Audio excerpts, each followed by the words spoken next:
शिक्षा एवं संस्कृति का अधिकार।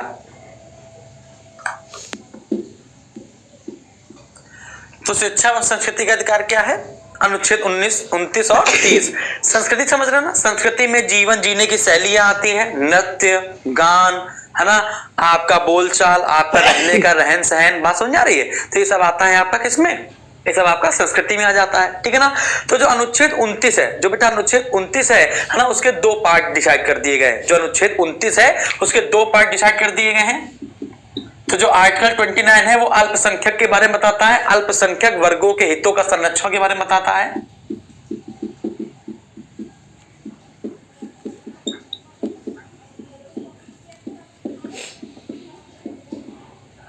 अल्पसंख्यक वर्गों के हितों का संरक्षण। तो आर्टिकल 29 के बेटा दो पार्ट कर दिए गए हैं, आर्टिकल 29 का 1 और आर्टिकल 29 का 2, ठीक है ना। तो आर्टिकल 29 का 1 क्या बताता है? भारत के प्रत्येक नागरिक को जिसकी अपनी विशेष भाषा हो, लिपि हो, संस्कृति हो, उसे बनाए रखने का अधिकार होगा, ठीक है ना। भारत के प्रत्येक नागरिक को जो अपनी उसकी विशेष भाषा है, उसकी जो लिपि है, लिखने का तरीका है, उसके बोलचाल का तरीका है ना, और जो उसके कल्चर को चलाने का तरीका है ना, वो उसको जारी रख सकता है, ये उसका अधिकार है। बात समझ आ रही है? अनुच्छेद 29 का 2 क्या बताता है? शिक्षण संस्थानों के बारे में बताता है कि शिक्षण संस्थाओं में प्रवेश का अधिकार भी आपके पास है ना। इसके अनुसार ऐसे किसी भी शिक्षण संस्था में जो राज्य द्वारा पोषित है, जो राज्य द्वारा चलाई गई है, या राज्य के राजकोष से पैसा सहायता कर रही है राज्य सरकार, और तब वो चल रही है ना। तो आप ऐसे नहीं कि आप भाषा के आधार पर, लिंग के आधार पर, धर्म के आधार पर, जाति के आधार पर, मूल वंश के आधार पर, है ना, शिक्षा संस्थान में प्रवेश लेने से आपको कोई वंचित नहीं करेगा।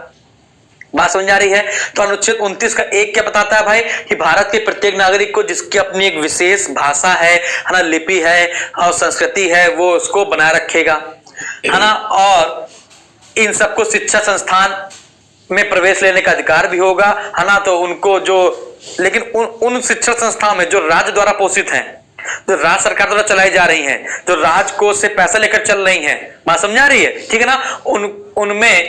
उन बच्चों में ऐसा नहीं विभेद किया जाएगा कि आपका धर्म अलग है, कि लिंग अलग है, कि जाति अलग है, कि वर्ग अलग है, इस प्रकार से विभेद नहीं किया जाएगा। कहने का मतलब यह है बेटा, ठीक है ना। क्लियर है? अच्छा, तो अनुच्छेद 29 हो गया। अब हम लोग अनुच्छेद 30 की बात करते हैं कि अल्पसंख्यक वर्गों को भी अधिकार दिया गया है कि वो अपनी एक शिक्षण संस्था स्थापित कर सकते हैं और उसको खुद चला सकते हैं। अनुच्छेद 30 में ये बताया गया है। तो अनुच्छेद 30 के बेटा दो पार्ट हो गए। अनुच्छेद 30 के क्या है बेटा? दो पार्ट होंगे, अनुच्छेद 30 का 1 और अनुच्छेद 30 का 2। तो अनुच्छेद 30 के बताता है, अनुच्छेद 30 अल्पसंख्यक वर्गों को शिक्षण संस्था स्थापित करने और उनको प्रशासन करने का अधिकार देता है। बात समझ आ रही है? तो अनुच्छेद 30 का 1 तो ये बता दिया हमने आपको कि अल्पसंख्यक वर्गों को अधिकार है कि वो अपनी शिक्षण संस्था स्थापित कर सकता है। बात क्लियर है भाई? डन है? आगे बढ़ा जाए, ठीक है। तो अनुच्छेद 30 का 2 क्या बताता है भाई? अनुच्छेद 30 का 2 क्या बताता है कि शिक्षा संस्थाओं को सहायता देने में राज्य किसी धर्म या भाषा आधारित किसी अल्पसंख्यक वर्ग के प्रबंध के आधार पर भेदभाव नहीं करेगा। बात समझ आ रही है? क्लियर है? शिक्षा संस्थाओं को जब सहायता देगा, जब राज्य कोई शिक्षा संस्था को सहायता देगी, तो ऐसा नहीं है कि वो हिंदुओं को सहायता कर रही है लेकिन मुसलमानों को सहायता नहीं कर रही है। समझ आ गया? सिखों की सहायता कर रही है, ईसाइयों की सहायता नहीं कर रही है ना। तो जो राज्य है वो अल्पसंख्यक वर्ग के साथ क्या करेगा? भेदभाव नहीं करेगा। क्लियर है? शिक्षा संस्थाओं के आधार पे। तो ये हो गया आर्टिकल 30।